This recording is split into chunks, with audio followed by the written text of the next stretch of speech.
Hi, friends, and welcome to 15241 Today Talk. Jim Render and I have three spectacular guests for you.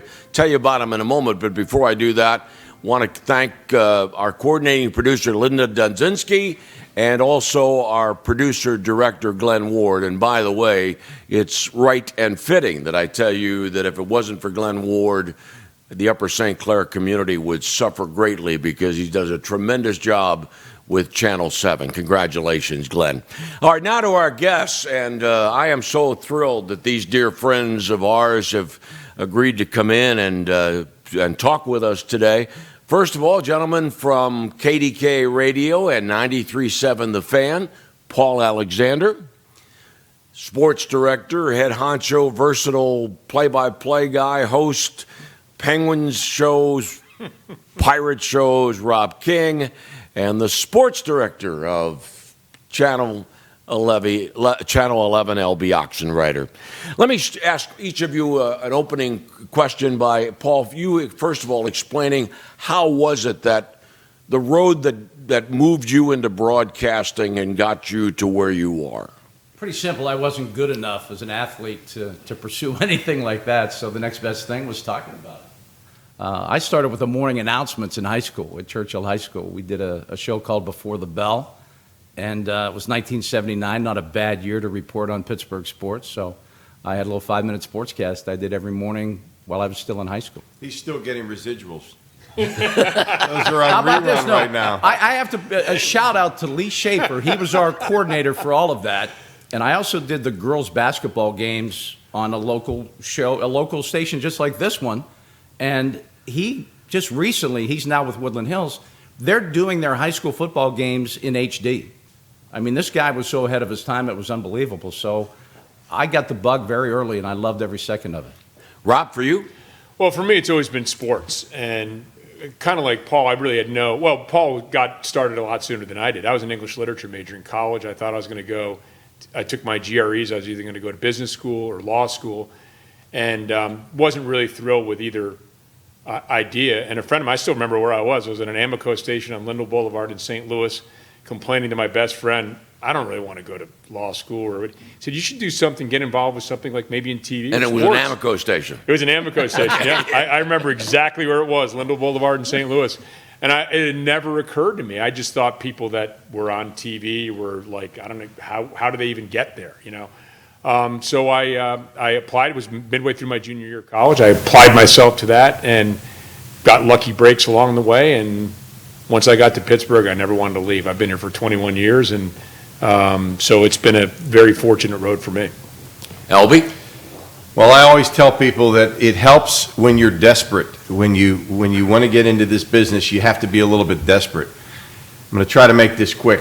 When I was at Villanova University, I interviewed and thought I was very, very close, thought I was a lock to get a job at U.S. Steel Supply for a sales position. I interviewed on campus. Now, all my life, I've wanted to be in broadcasting. I was on the student radio station at Villanova. I did the basketball games, play-by-play. I did baseball. I did hockey. I did football with Howie Long, by the way. Howie Long was a dorm mate of mine. Anyway, I thought I had this job. I interviewed 7 times for U.S. Steel Supply. I interviewed on campus. I interviewed in South Jersey, Philadelphia, Pittsburgh, Harvey, Illinois. They took me to Harvey, Illinois. They had another interview in Philadelphia. I thought, this job is mine.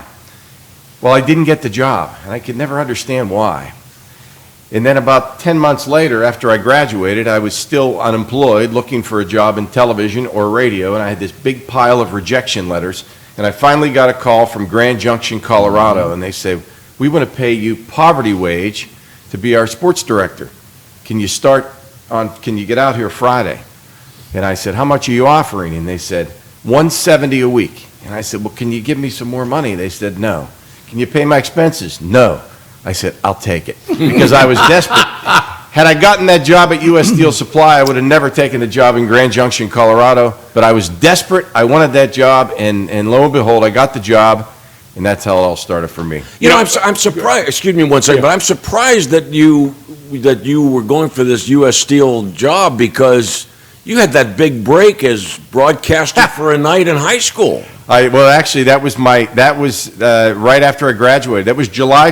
Lanny and I actually called a Pirates game together on KDKA radio. Wow. July 23rd, 1982. That was. He remembers the date. That was 2 Wow. months. It'll be this Friday. Will be 39 years since we called a game together, and it was all downhill from there.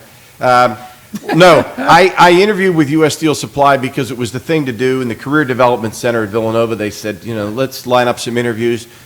And I looked at it as a backup, something that would hold me over until I got into television. Well, what I realized later was, had I gotten the job as a salesman at U.S. Steel Supply, I would have never gotten into TV because I probably would have made 3 times what they paid me in Colorado.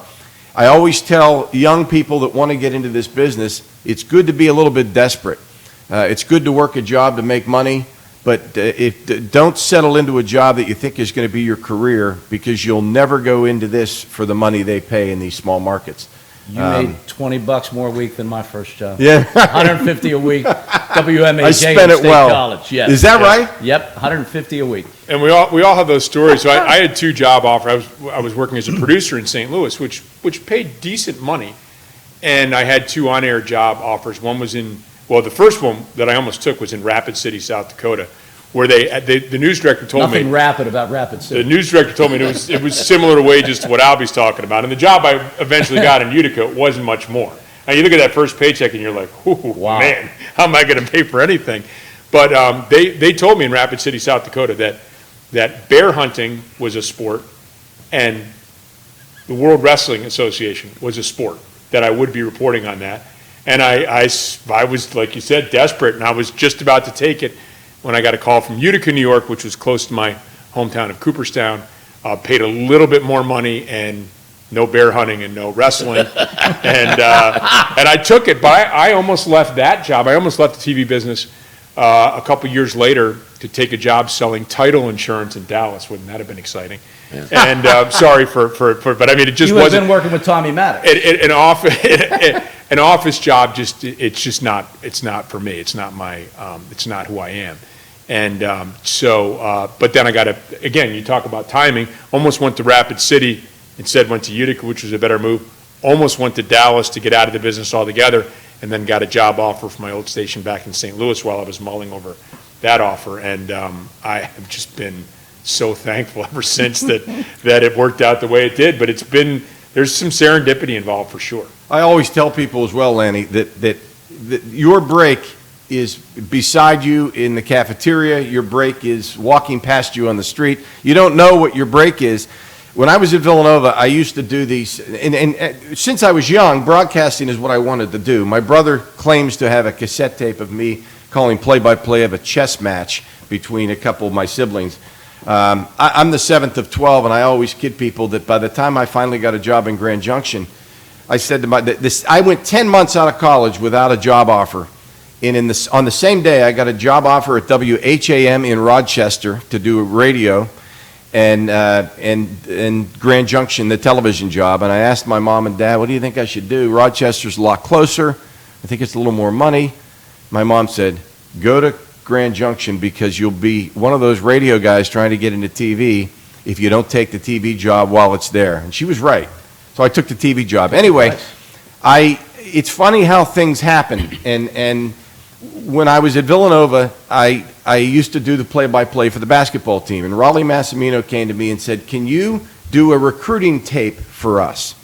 I said, what do you mean? He said, well, we have a guy named Jim Render, and he's a recruit from State College. He can really shoot it. And he can really shoot. And he would give me a personality profile of the recruit. He would tell me his mom's name. He would tell me what he likes to do in the basketball court, the whole bit.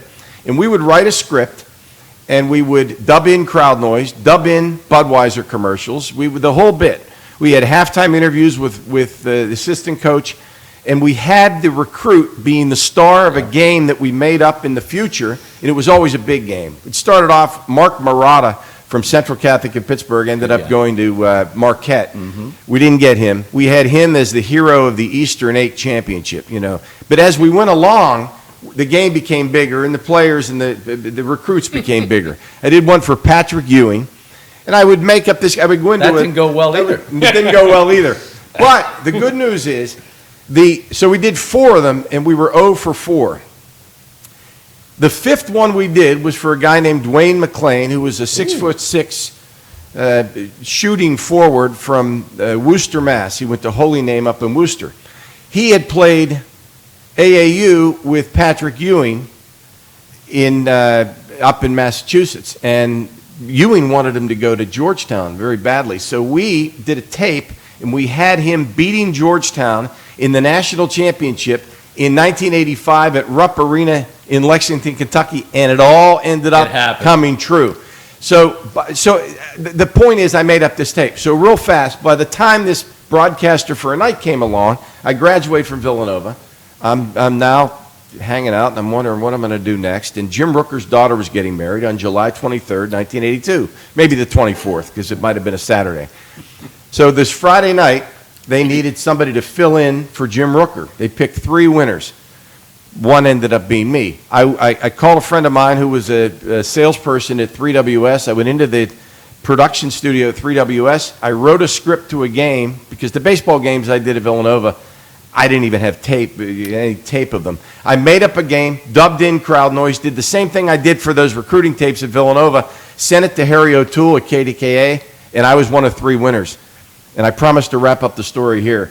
One of the other 3 winners was a guy named Carl Spackler. And then there was a third guy who's now the play-by-play. Caddyshack? Well, he was in Caddyshack. It was Greg Brown.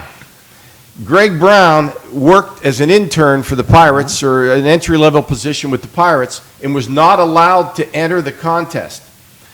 So he entered under the name of Carl Spackler. Lanny found out and went through the roof. So they picked Greg Brown, a.k.a. Carl Spackler. Yeah. They picked me. Bill Murray and Caddyshack. And the third guy was a guy named Bill Roth, who's now the play-by-play voice of Virginia Tech football and basketball. Yeah. Wow. So we were the 3, and then Brownie had to fess up. He had to withdraw. He couldn't be the guy because he worked for the Pirates, and they got another guy to fill in for him. Anyway, that was July 23rd of 1982. And my point of this roundabout story is, by doing these tapes at Villanova, which were fun to do, by the way, I ended up getting a championship ring from it, from Raleigh Massimino, for getting, there was another guy on that team that we recruited. But by doing those tapes, it was giving me experience in something that would help me down the road to do the game with Lanny. And then after I did the game with Lanny, it gave me a little boost, if nothing else, that there was light at the end of this dark tunnel. Do we have to go now? Are we done? Well, let me follow up that question by telling you that we're 13 minutes into the show, and you haven't said a word yet. My co-host, Jim Render. Hi, Jim. You haven't said a word yet. Why am I here? All this talent broadcasting, starting with you, and here this Wait a little minute. old- First of all, the show was your idea in the first place, so go ahead. It's fun to do this show with these 3, because you just throw a little thing out there, and then that takes care of 10 minutes. Right, Albie? That's right. Well, I remember Jim from a Western final between State College and Upper St. Clair, and I had to call you to get the starting lineups. So I was doing the game on Did TV. he bark at you? No, he was very, very kind and very nice. And I think Doug Whaley was on that team, a couple other really good stand-up players. Mike McQuarrie, the infamous one, was the quarterback of State College at that time. right. They jump out to a 14-0 lead. Looks like they're going to really handle. They had some talent too. They had a really strong team. And the guy in the booth said, "Upper St. Clair got this. Jim Render doesn't lose games like this." Who The was guy that? stormed back. I forget. He's just some guy that worked for you, like one of your coaches in the booth said. He guaranteed a win. He goes, "Jim Render doesn't lose games like this." I was a little worried. You we were guys down. stormed back and blew him out. I'm like, I need to get to know that guy. Because that was an amazing game. Real That talent was on the field. well. That was an amazing team. It was, You know, both I mean, teams. I've said this many times. I've been very lucky, and I had some. You guys know I've had some great players, and Whaley was the Quad A Player of the Year. Pretty good football mind. Yeah, he was a guest on our show, wasn't he, Doug? So, are you going to do any Beano impersonations, or I go back. with I've Jim talked to- too long here now? No, I think I should give the floor to somebody else. I've talked too much. Talking is my strength, but it's my weakness as well, because I just keep talking. People expect you to talk, so you talk, right?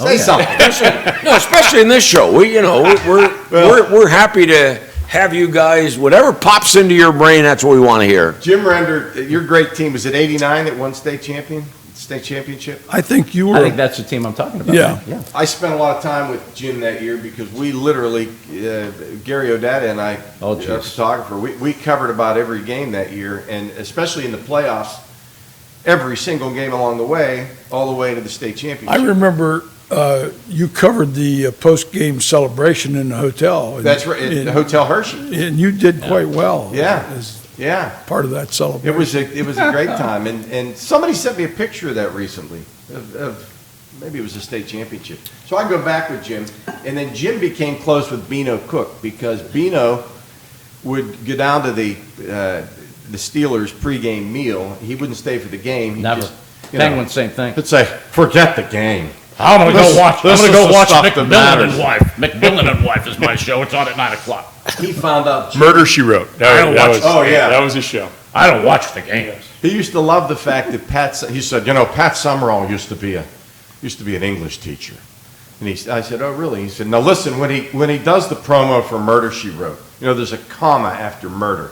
He would always say, Murder, She Wrote. He would pause as he should have. And Beano was very impressed by that. And Beano used to answer his phone, Lieutenant Colombo. You'd call Beano and it's Lieutenant Colombo. I can still tell you Beano's phone number because it was on speed dial. Well, he found out Jim was a big fan of Woody Hayes in Ohio State growing up. Met Jim when Jim was working in the press box and invited Jim. He was doing these interviews with Heisman Trophy winners. And he did a whole bunch of them. He must have done 30 of them. Well, he went to Columbus to do Vic Janowitz. Vic Janowitz. My uncle was Vic Janowitz's high school coach. Really? Yeah. Oh, that's cool. Well, he didn't invite me. I kind of invited myself. I said to Beano, he doesn't fly, doesn't drive. I said, how are you getting to Columbus? And he says, I don't know. And I said, well, I told him, Vic is a family. I said, how about if I drive you? He says, you do that? Yeah, I'd do that. It was memorable. Trust me. Tell them the story. This is unbelievable. You guys know Beano never left that briefcase. The briefcase was always with him. Yep. So Like the presidential football. Yes. So we go to Columbus, do the interview. It's snowing. We load up my car, drive back to Pittsburgh through the snow, stop in front of the towers, Midtown Towers. Midtown Towers where he lived. We're unloading the car, and he looks at me and he says, "Where's my briefcase?" I don't know. I didn't pack the briefcase. He literally started crying. I mean, he got so upset. He just turned and said, he goes in. So I go home, and I told my wife if he would have asked me to turn around and drive back to Columbus, I'd have probably done it. And she said, "Are you crazy? You wouldn't do that for me." So anyhow, I get this bright idea, and I call Channel 4, which is where you were at the Right. time. It was a Sunday night. Little girl answers the phone, and I said, "Listen, you must have Albie Oxenrider call me when he's done with the sports. That he must call. Do you hear me?" Yes. Sure enough, he calls, and I said, "Albie, you got to call your sister station in Columbus, and you got to get one of those guys to go out to Janowitz's house and get that briefcase." All's well that ends well. Albie got the job Saved the done. day. Good job, Look at Al. I thought I had said something about him on. When she And then said, decided to go into FedEx. You must call Jim Render. I thought, what did I do? But no, we shared a great friendship with Beano, and Beano was he was just out of control, funny. Some of the Oh, greatest yeah. lines Oh. in history, after No the question. hostages are released, they're gonna give them free, entrance to every baseball game for the rest of their lives. Haven't they suffered enough? Yeah, he was a beauty. And he used to come into our place, of course. He did the show with Stan every week, and everybody loved seeing him. And he was very generous to the crew guys around Christmas time. That shouldn't be, his generosity shouldn't be forgotten. He also got my wife, and my wife's a Tennessee grad. He got us tickets to Notre Dame, Tennessee, which was very nice of him, and he absolutely didn't have to do. Just a generous, thoughtful guy, and funny, really funny. Well, when he found out I went to Penn State, he just, the blue blazer Gestapo, like he hated Penn State. And I just gave him some more dirt that he didn't know. He's like, you went to school there? I go, I was a reporter there, Bino.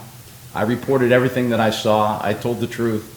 I'm not drinking the Kool-Aid. I'm not doing anything like that. And then I became immediate fast friends with him after I was willing to, tell it like it was. And I wasn't going to sugarcoat anything. Well, Bino was friends with Paterno and his Joe. wife. He loved Joe. Yeah. One of his biggest regrets, he said, was that when Don Hennon was a star at Pitt, a star basketball player, and Jonas Salk, obviously the famous, he came up with, was it polio? Polio Yeah, vaccine, polio. right. And he wanted a Sports Illustrated cover, the two greatest shot makers in America, Don Hennon and Jonas Salk. He shut it down. I can't remember who wouldn't do it, but Salk. it never got, Salk. I think it was Salk, yeah. I didn't want to say that without knowing for sure, but it didn't happen, unfortunately. And he said something that, and I may not be representing this quote in the best way, but he said something about Salk still would have been fired if he didn't beat Penn State. I'm not sure you're right that he loved Joe Paterno. He respected Joe Paterno. Yeah, but He told me he used to go on dates. He was the third wheel. Sue and his wife would go out on dates before they were married, and Joe and Bino was the third wheel. I don't know. I filled him in 1980. Joe had made himself the athletic director to put together the All Eastern Sports Conference. What people didn't know, and it was a horrible idea not to do it. Think about how we would be right now if we had Penn State, West Virginia, Pitt, everybody, Syracuse. If everybody would have stayed together. But Joe, a little bit high and mighty, he wanted 50% to go to Penn State of the TV deal. And Bino hadn't heard that or known that because I was writing for the Daily Collegian up there at the time, and I was their biggest nightmare because I would expose all that. And Dick McPherson, the legendary coach at Syracuse, told Joe to shove it, where, because I just beat you the last 2 times. Why are we going to give you more? And I shared all those things with Bino that he didn't know. That's why it didn't happen. Joe wanted too much. It wasn't that they were short-sighted and there were 6, basketball-only schools. I mean, you can't do a sports conference with Georgetown, with St. John's. It's not going to work, and that's why the Big East fell apart. Football pays the bills. And that was also part of Bino's personality. As I mentioned, he was good friends with Joe and his wife early on. He knew them both, but he would give it to you even, when he was hired, when Dave Wanstedt was hired, the opening news conference with Dave Wanstedt, Bino appears, and of course, Wanstedt knows all too well who Bino is, and, Bino was a big Pitt guy, but he's in the back of the news conference saying, can you survive on a schedule with patsies? He asked some question like that to Wanstedt, and Wanstedt just laughed, and, Bino was Bino.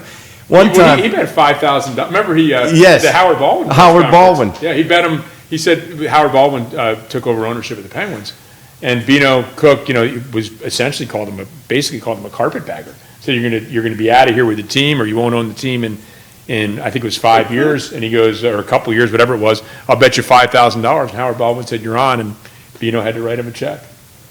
He was a beauty. Oh, Absolute beauty. Let me ask you guys, Paul, what is it about your career, Bob? What you do that means so much to you?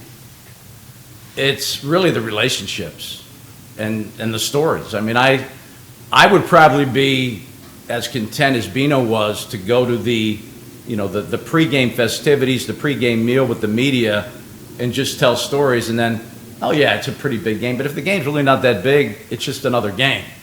But the relationships and the stories, and we're going to get to a couple that I witnessed with Albie that are just, the funniest moments of your lives. So, but being at the big games, I mean, being at that 86 game, Penn State and Miami, being able to cover that, the big moments in sports, Stanley Cup. I mean, whoever thought the Penguins, growing up in Pittsburgh playing hockey, we were like a cult. You play what? Hockey. 3,500 people used to go to Penguin games. And then to see the Stanley Cup come here in the early 90s was unbelievable. And kids now grow up in Pittsburgh and make it to the NHL. When we grew up playing hockey here, we knew that only Canadians or Russians were going to make it to the NHL. We weren't going to make it from here, no matter how hard we tried or how good we were. We would go to Canada and get our butts kicked every year on trips. But it's just the ability to have a passion for what you do. I'm very passionate about sports. I've been unbelievably fortunate to do sports. I mean, there's only one reason, Paul kind of alluded to earlier, there's only one reason people ever stop playing sports is because you're not good enough anymore, right? Exactly. I mean, if I was a good enough player at a Division III football to play in the NFL, I would have played in the NFL, but I wasn't, obviously. But I love sports. I do. I mean, a couple of years ago, I stopped playing pickup basketball, but I played it 4 times a week. I still play golf. I play tennis. Whatever I can do. Luckily, I don't pay any attention to news or anything like that. I let my wife do that. She filters it and tells me the important stuff, So I get a little bit of news filters through to me. But whether it was, I mean, I loved, I agree with Paul at the big moment, but I love it all. I mean, I can't even tell people how much I loved doing those high school football games we did for 10 or 12 years. I mean, it was an absolute joy to roll up to some stadium with Craig Wolfley and call the game, and all the coaches were great, the players were great. You really felt appreciated. It was just so much fun. But I've enjoyed everything I've done, and I think all these guys can, listen, there's some things that you have to do along the way. I mean, I've called polo matches, I've called field hockey matches. Field hockey, nobody knows what's going on. The whistle blew, you look at your color person, what happened? No idea. Okay, well. You haven't lived until you've done wrestling on the radio. I've never done, but I've done boxing. I've done. I'd be hard pressed to find a sport that I haven't done play-by-play for. But I've loved every minute of it, and the fact that it's sports and I get to do it for a living, and I get to do it in a place like Pittsburgh that's so passionate about everything to do with sports. I mean, I'm just lucky, really lucky guy to have done that for me. I think we all agree that we're lucky. We're very fortunate to be able to do what we do, and for as long as we've done it. All I ever wanted to do, my love of sports is really what got me into it, but also my love of broadcasting. I mentioned I was the 7th of 12 children, and I think that somewhere in my birth line probably comes this need to entertain or this need to have the microphone. When I was at Mount Lebanon High School, we went to the state championship. We went to the state semifinals in soccer. I played football, got hurt in football, didn't know what to do, ended up playing soccer. I had never played soccer before, and I was not very good. Junior year, I was on the JV team because it was my first time I ever played soccer. Senior year, John Wilshire, my legendary coach at Mount Lebanon who just passed away, he cut me a break and he put me on the varsity, and I watched a lot of the games from the bench, and in my mind I was broadcasting there. So on the way to the Shippensburg University in the state semifinals, it was a 3-hour trip or a 3.5-hour trip, and I got up. Actually, it was on the way back. We lost. We were the best team in the state by far. We really did, and we lost the semifinals on a fluke goal. We won the consolation game, but we were all kind of down. Pardon? Easy. Came out of the net. So on the way home, everybody's kind of dejected, and I got up on the microphone on the bus and started entertaining. And they still talk about that. Well, that was the moment when you grabbed that mic. And again, I always had this love of broadcasting, but I also had a love of sports. They came together, and here it is. And I think the thing that keeps you in it, it's the great events. It's the fact that you are going to watch a game and cover a game that other people pay to go and see. Their entertainment is what you do for a living. But I think what keeps you in it, and when you look back, it's the memories, friends, and 8x10s. I mean, it's these guys. It's the great camaraderie that I think a lot of the sports guys have in Pittsburgh, and it's the great athletes you've covered. It's the great events you've covered. And it's something unique. I always say broadcasting's unique because there's not another, maybe not too many, I don't think there's any other profession where somebody who knows nothing about what you do will call you or send you an email or send you a letter in the old days, and they'll tell you that you should have done it better. Like, can you imagine calling a heart surgeon and saying, listen, that triple bypass you did, That didn't work. I don't like the way you did that, you know. Or calling an accountant, a CPA, and saying, listen, that tax return you prepared, that was not good. You know, you stink. I can't believe you're in this business. But television and radio, and I'm sure newspapers as well, if you're a columnist who puts out a lot of opinions, you will get people who think they know your job better than you. And to them, I always some of say, them do. you are right. You know, Well, the customer is You're always right. By the way, I will say this too about working at, because I worked local, we all did, I worked local like Albie did. But my first day was then Fox Sports Net was like kid in a candy store kind of day. Because you work your whole career, you know, a consultant will come in and say, well, and nothing disparaging against our friends in the weather industry, but all anybody cares about is weather. And so if it rains a quarter inch, guess who's getting cut?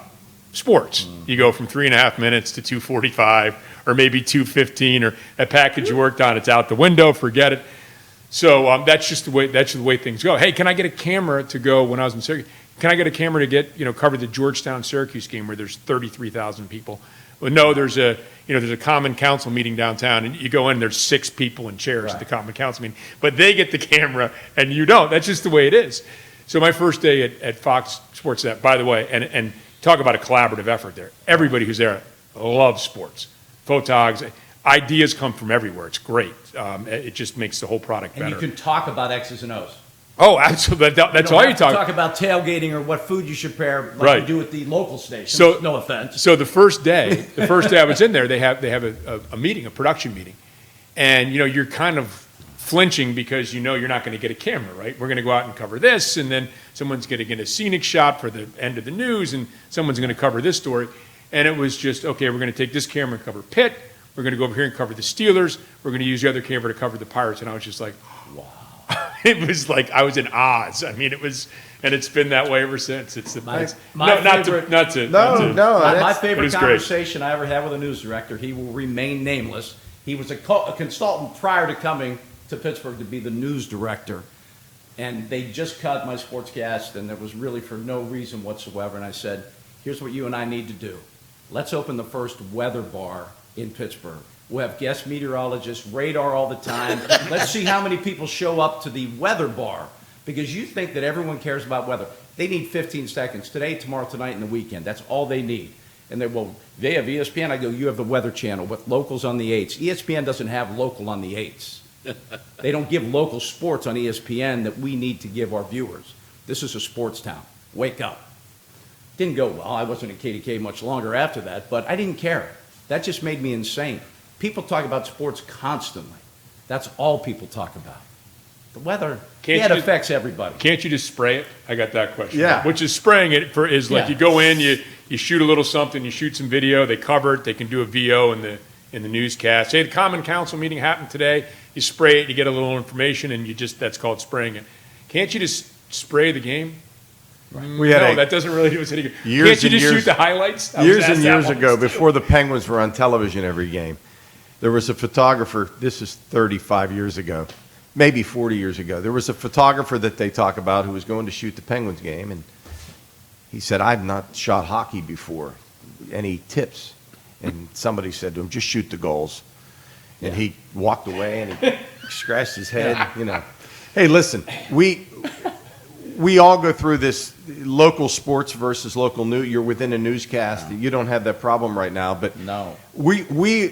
I have been really, really fortunate at Channel 11 because we had the NHL contract. We saw 3 Stanley Cups by the Penguins, 09 and 16 and 17, on our air. We had the Steelers winning Super Bowl 43 on our air. And because of that, I think there's there's an understanding there of how much people in Pittsburgh love sports. Pittsburgh's different than other towns. Sure is. Pittsburgh is very much about its history, about the connection that the fans have with their teams.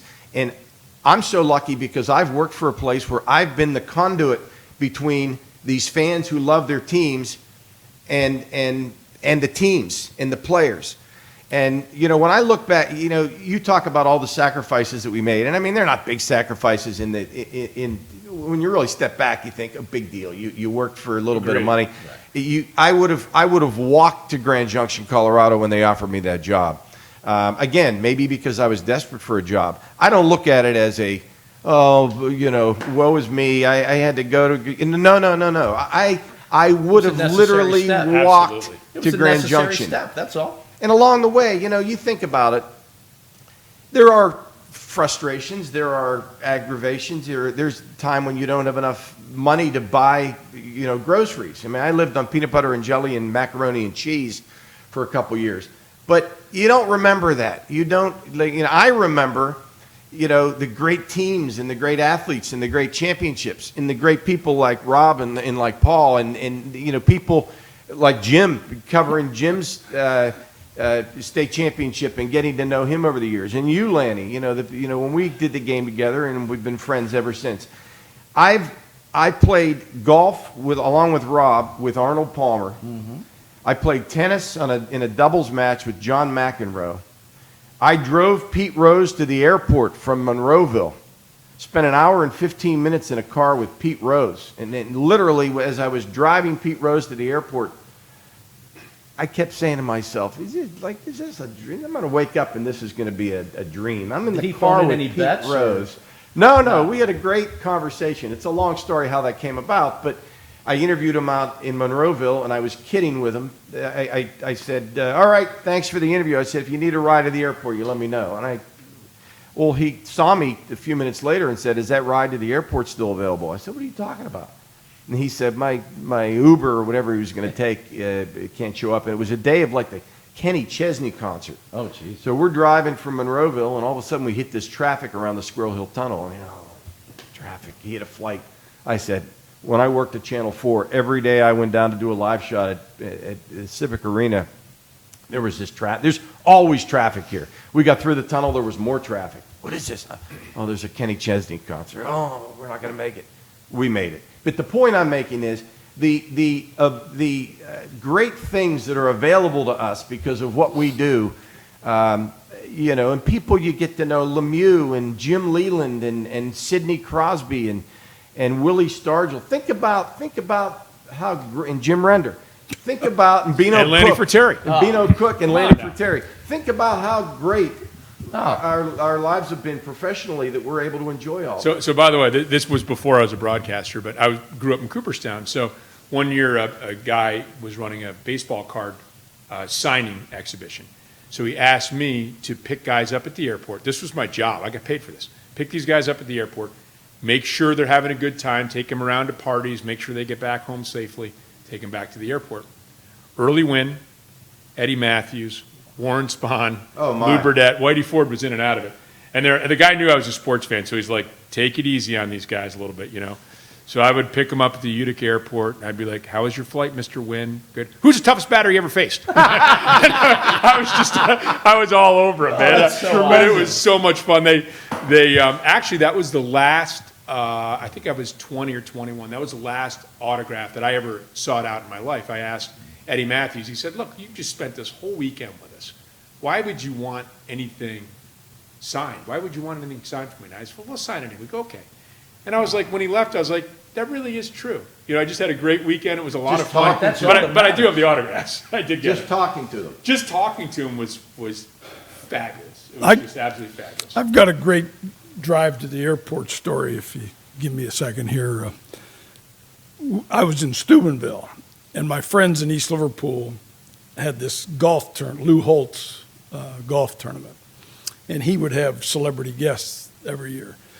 So to get to the point, they asked me if I would drive Reggie Jackson back to Pittsburgh Airport because I was coming this way. I said, sure. So Big Yankees fan. Yeah. So we're driving on the bypass around Steubenville, and there was a 18-wheeler in front of us, the kind with the canvas curve, you know, not the box truck. So anyhow, the truck hits a disc like a wheel-covered disc. And that thing came over the truck, and it's spinning like a, and it's coming right at Reggie. And Reggie dove down, put his head right here on my leg, and the disc hit the windshield and cracked it a little bit and bounced away. But I thought, oh my golly. You know how that would have High read in school the paper. coach Reggie Jackson and a An young unidentified driver. Yeah. Reggie Kills Jackson and an unidentified driver. That's That's scary. incredible. Oh, it was. Reggie was scared. I don't blame him. By the way, I will say this: I'm a great admirer of the fact that we have a great job. We do a wonderful thing. Think about all the young men whose lives you've impacted. No, wait a minute. This show's not Seriously. about me. It's about Seriously, you no, guys. No, but that's that's true, Really though. commendable. It's true. Well, I've been lucky. I mean, there's some And wonderful good. guys. And good. Well, And I say all the time when I watch Mike Tomlin and others just butcher a 2-minute clock management situation, and I just name the 5 high school coaches that I know would have handled it so much better, because we have great high school football and coaches in this area, and we always have. am I in that 5? You're in that 5. Lanny, you you're in haven't that said much 5. here lately. You, Don Yanesta, Bob Palco, Smanik maybe, but definitely those guys would just be able to coach any Okay, while we're football team. talking about top 5s and whatever, how challenging is it for you to put those top 10s together? Well, those Or you do it for the Pirates and the Penguins, right? Yeah, those are when we do the historical shows, those are the top 10s are Jack Becker. I mean, he'll ask for my input, but they're pretty much done by Jack. So Jack does the Inside Pirates baseball. The specials that I produce are either the biographies or the histories of the team. Like I just did one in the 1991 Penguins. I'll do one in the 1992 Penguins. But as far as the top 10s, those are Jack's. But producing those shows, and I mean, I think that goes back to when I was a kid and talking to Early Win and what you've talked about. I mean, the fact that you can sit down and talk hockey, you do some research. So they take a long time. Yes. Because you want to do a lot of research and you want to do a lot of interviews. So we did, just as an example, we did the 50th anniversary of the Penguins. We did a show, a story on every show. I had 48 hours of interviews, which is a lot of tape. Yeah. And through that, I was able to get most of the show on the 1991 Penguins, because I've interviewed you, Lanny. I'll ask you about not only the subject that I brought you an interview you about, but 15 other subjects that I might possibly use in the future. So there's a lot of my first job as a producer, I think, has influenced me a lot that way. My mind still thinks as a producer, how do you put things together? How do you look into the future? How do you, ask questions that you might be able to use later? Because it's not like you're going to call up every athlete and say, hey, I'm going to interview you this week, then I'm going to interview you next week, then I'm going to interview you the following Get it week. all done. You have to be respectful of their time as well. So, but I absolutely, you know what? It goes back to loving to cover Jim Render in high school football, and loving when I filled in for doing some Pirates baseball. I love every aspect of the job. It's all sports. I love it all. And I love doing those shows. Rob makes a good point too, that these earlier jobs, when we did it all, you shot your camera, you edited in many cases, you produced, you did everything. And I Unless think you're Bob Pompiani, that- first that- job ever at KDKA. So Yeah. everyone else actually had to do You know some what? small market I stuff. always say that I feel, and I I tease mean them about that all the this. time. I feel that those who worked in small markets they're better off, because I think you can do everybody's not that you can do everybody's job, but you have an appreciation for everybody's job. Right. And if You somebody can handle says when that things can't- go wrong. that can't be edited. Absolutely. Absolutely. Right. And I think that live television, there are very few things that are still live television, live radio, live broadcast. nothing like it. If you watch late night comedy shows, they're all Tape. recorded. Live on tape. Everything is. There are very few things left that are live, and when you're going live, things happen. You have to learn to. You have to learn to. But And not only that, those Go with special it. shows that you do. When I was, what were we then? AT&T or FSN, Root, whatever. I got to do a half-hour show on Oakmont. And the history of that place, obviously, we're so lucky in so many ways with what we have here. That's another one of the things that we have. In '94, which I covered every moment of that U.S. Open, there were 2,500 trees that are no longer there. And they started cutting those down at night. And the members weren't aware because they would have probably voted against it. So a guy would play on Tuesday and be behind a tree. And then he'd play on Wednesday and he hit it in the exact same spot and there was no tree. He's going, what the heck? Just all those kind of stories that when you dig deep into a half-hour show or a special, like you've done many more of those than I have, but I did a Charlie Batch special that was so special. I mean, he lost his sister in a drive-by shooting, and she was only 12 years old, and that's what has made him who he is today and why he does so much for the community. And that's another thing that I love is that Pittsburgh athletes don't leave. They come from Macon, Georgia. They come from Louisiana. They come from wherever because no one treats their athletes better than we do as a city. And people don't leave. They make this home. Mario Lemieux could live anywhere in the world, obviously. This became his home. He didn't even speak the language when he came here. Staggy gave him a ride from the airport. He didn't speak English. He's a French Canadian. That's what I think is the greatest aspect of what Pittsburgh brings from a sports community. We get it, we care, we love it. The only thing we aren't is apathetic, and I get a little worried about the Pirates sometimes because they better stay relevant. They better keep it, and I think they're starting to show signs They're of going to life be again. good. They're going to be good in a They're couple showing years. it. And this guy, he knows more about the single-A roster of the Pittsburgh Pirates than the manager of the single-A affiliate. I've never seen someone dig deeper into his craft than Rob King. I think they're going to be Ever. good. Keep your heads up, Pirates fans. Give them a couple years, they're going to be good. A lot of talent in the minor league system. Yeah, and Paul made a great point about, the athletes who stay here. Mel Blount. I mean, there is nobody better in the world than Mel Blount. He's just a top-notch person in every way. And Mel Blount, this is his home now. And how lucky we are, even the athletes that retired before we were in Pittsburgh. Mel Blount is one. Bill Mazeroski, and I mentioned Willie Stargell and Arnold Palmer. I mean, Arnold Palmer, who I consider, when they talk about athletes from Pittsburgh, or Western Pennsylvania, Arnold Palmer's at the top of the list. I mean, the things that the impact that he had. Think about that Dick for Groat. a second. Dick Yeah. Groat. And it's really unbelievable. The Steelers of the '70s. From Rocky Blyer to Andy Russell, right down the list. They're all here. They're all here for the most part. I mean, there are a few that are, Bradshaw is elsewhere, and there are a few others, but most of them are here. My new neighbor is John Banaszak. Is that right? Danny. We have a lot of fun. Paul, practical joker? My favorite. LB's a big practical joker? One of the best ever.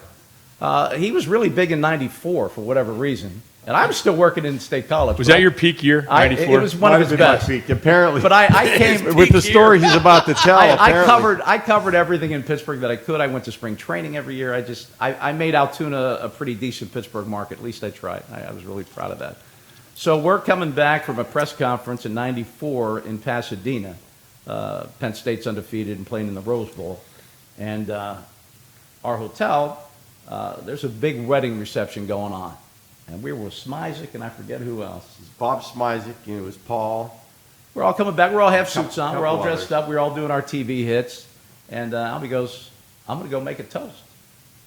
Well, he works his way into the reception. This is a wedding at the This hotel? is a wedding going on at our hotel that we just happened Let to me just interrupt Paul Yeah, for a second. it's your story. We were in Huntington Beach, and when I left the news conference, I was actually in a car by myself. And I took a wrong exit on the LA freeway, and all of a sudden I see signs for San Diego. This is New Year's Eve, by the way.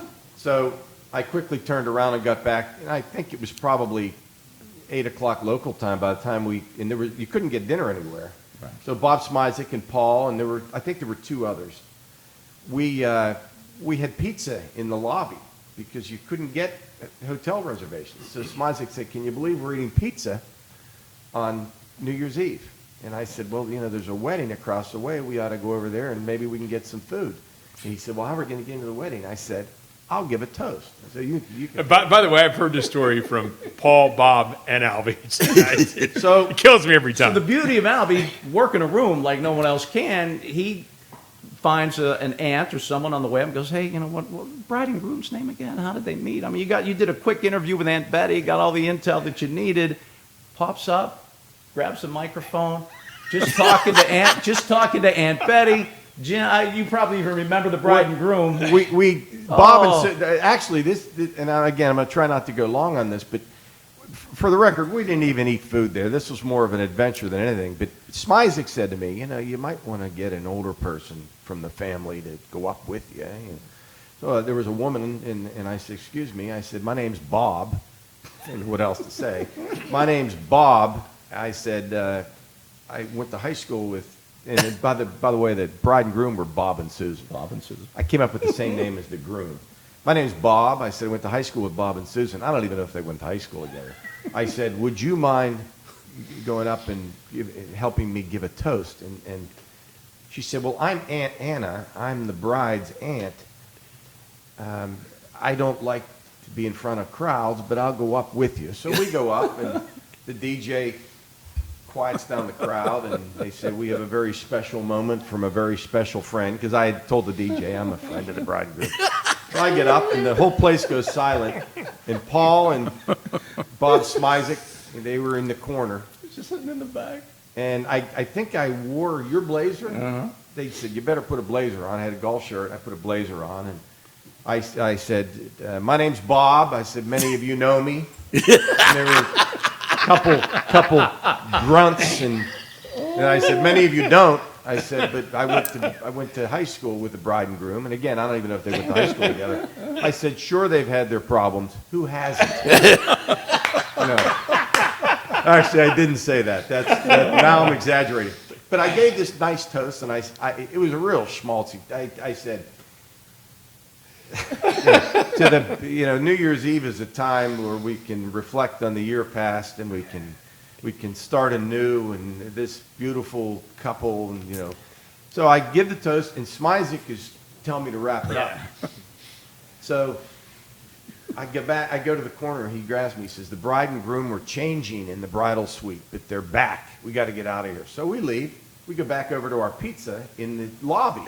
So we're eating our pizza, and people are leaving over the course of the next hour or so. They're leaving, and they're waving at me, and I'm waving at them, and thumbs up. So Marino Perezenzo was with us. That's right. The retired golf writer from the Post-Gazette. Character. So Marino and I go to the men's room, and on the way to the men's room, a woman comes out. She's got a centerpiece, and she says, that was a wonderful toast. And I said, well, thank you. She said, I have to tell you something. You're the spitting image of a sportscaster in Pittsburgh. And I said, well, that's my brother Albie. I said, they said, you're Albie's brother? I said, yeah. They said, my God, you look just like him. And I said, well, people tell us that all the time. So anyway, we went to the bathroom. Marino Perezenzo was falling down laughing. He couldn't believe it. So a couple days pass, and I go to LAX, and it's pouring down rain, and my windshield wipers didn't work. It was a real rough time getting to the airport. In the rain, I'm pulling over. I finally get to the airport, and I drop off my car at the curbside check-in, and I hear my name. It's a phenomenon. You can hear your name through a crowd of 150 people from 150 feet. If somebody says your name on McLaughlin Run Road through a crowd, you can hear it. But people don't think that you can hear it. If sometimes they'll say like, yeah, that's Albie Auction Rider, and they think they're being quiet, but they're real loud, and you look over and wave. So anyway, I hear my name, and I look over, and there's a woman about 40 feet from me, and she's with a young boy. And I wave, and she says, are you Albie? I said, yes, I am. She said, I met your brother Bob at a wedding the other night. It's the same woman. So I was afraid. I thought she's going to think I'm the biggest jerk in history. So I didn't know what to tell her. So I said, he told me. And she said, well, I don't understand. He said he went to high school in California.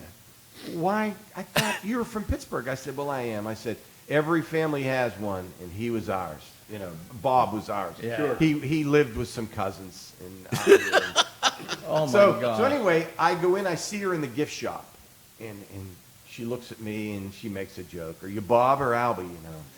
And I didn't tell her, and then I saw her at the gate. She points at me again and makes a joke, and I'm thinking, I have to tell this woman at some point. So finally, I walk onto the plane, and she's with her husband, and they're sitting on the right on the aisle when I walked in, and I walked up and I said, I have something I have to tell you. And the husband stands up and says, you're Bob and Albie, aren't you? And I said, yes, I am. And he laughed. He thought it was funny. So years later, I see a woman at the Steelers game. They have corporate partners on the field, you know, before the game. So a woman comes up to me and says, we met when you gave a wedding toast, 25 years ago, whatever it was. This is just a couple years ago. And I said, oh, my gosh, you're the woman from the curbside check-in. She said, yes. She said, that boy that was with me is, he's now 30 years old or whatever. And I said, I have a question for you. Whatever happened to Bob and Susan? And she said, I'm sorry to say they didn't split up. make it. They didn't make it. And they're blaming you. They're blaming me. They're They're blaming you. So that's our story. The funniest thing that's ever happened to you in broadcasting. Oh my gosh, funniest thing I think. That's Maybe up the there. funniest thing that ever happened to me in broadcasting. Oh, I can't. Paul, you go first. I was hoping you would buy me some time. That's. I mean, I that's tell you, one- I laugh actually, every day at work. I'm just- Every single Just day for, we for laugh the at sake of entertainment, I'm going to go to Albie's other story because I was there for that. Back in Three Rivers, they had channel 2, gosh. 4, and 11. Oh, geez. 2, 4, and 11 Oh, had Albie, their own. don't tell Their this. own. I got to tell them. Their own boxes. Do you want me to tell the story? No, I Their don't own want boxes. to tell this story. You rather I didn't? Well, no, just because it affects another member of the media. I don't wanna- Yeah. You might want to hold back on this one. Wait, Sorry, folks. Just a simple practical joke. Nothing bad, but it was funny. That was one of the Okay. funniest I things know I it ever was. witnessed in Well, my yeah, life. thank you, Rob. Yeah. Thank you, That- Rob. I want to say that Discretion was. is the better part of that. Yeah, I It got was about a 8 very stories to friendly, tell off the air. Right? Practical joke, but I don't want to put anybody on the spot. We're going to be on YouTube and on Upper Okay. St. Clair Television. Now, I will say this, and going back to something you were saying before about starting in small markets, and something you followed. You've seen it all. You've heard it all. I remember like my first couple weeks, I didn't have an earpiece. I didn't have a fitted earpiece, and I was like, well, I should be okay. There was a camera operator, and they would give me the times. This is 30, right? And this is 15. Yes. Right. Oh, we don't get those anymore, but so I loaded my scripts out of order, and these are the old 3/4-inch tapes, and we were a small market, so I think we only have one machine. So I started reading like an intro to a golf story or something, but it was supposed to be on the script the baseball story. So I read it, and I'm waiting for the video or the soundbite or something. Nothing happens. It's just nothing happens, and I don't have an earpiece, so nobody's telling me why nothing's happening. And so I didn't realize why nothing was happening. And I could just see the person hitting the eject, right? It takes like 10 seconds for the tape to come out. And then they put the other tape in. So I went through that. I had a friend of mine, one of my anchors, who was kind of a practical joker. And he would sometimes read. So there's a teleprompter. Again, we don't have teleprompters anymore.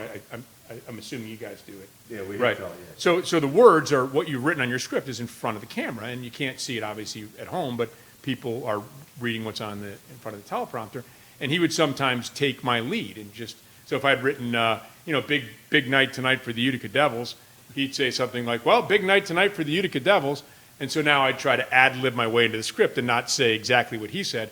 Now the person with the teleprompter, who's also new, just like all of us, right? The director's new, the producer's new.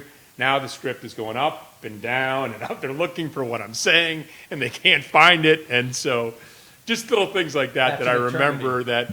that, and the mix minus that you get in your ear, which people are Did so you good ever- now. You don't have, which is you hearing your own voice back, A second layer. Oh, yes. right? Yeah. Which is I think maybe the hardest thing to try to battle through is when you hear that.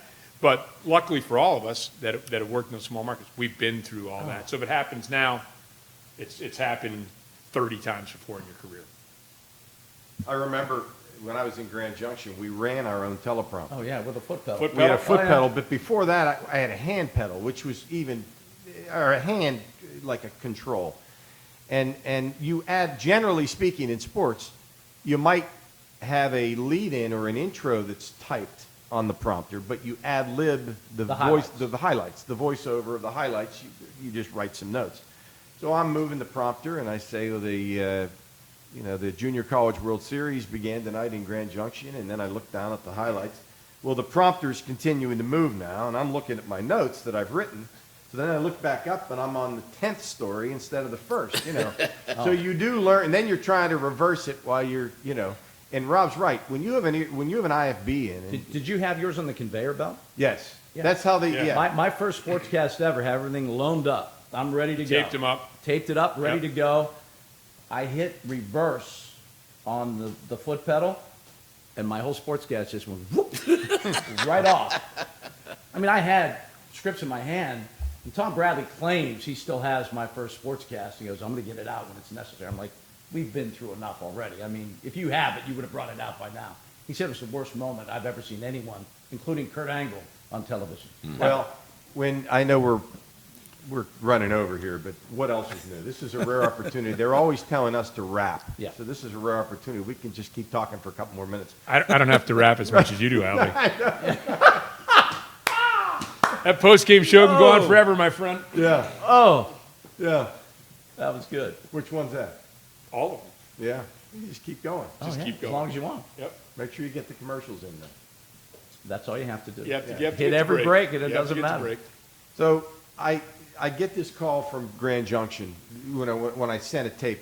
I sent a tape to. In the old days, nowadays you send a link, you email a link, or Right. it's very easy. And you tvjobs.com. You can look. In the old days, I used to drive to Carnegie Library in Oakland and look in their periodical section of Broadcasting Magazine. Every week I'd go. New Broadcasting Looking for Magazine. movement. Who Yeah. left? Who's going Situations wanted or help wanted. You Yeah. look, Exactly. So I see there's a job in Weslaco, Texas. And I send a tape to Weslaco, Texas. And at the time, I was out. By this time, I've done the game with you, Lanny, and it's about maybe August or September. And now I'm in trouble because a new school year is starting. So I ran into John Steigerwald at a high school football game, and I said, would you mind looking at my tape? And he says, sure. And he looks at my tape, and he says, you need some work, but, you need to do this every day. He said, why don't you come into Channel 4 and hang out a little bit? And so I started going in there every single night. Couldn't do that now because of insurance and everything Not else. allowed. I was a volunteer intern from then until I got my job.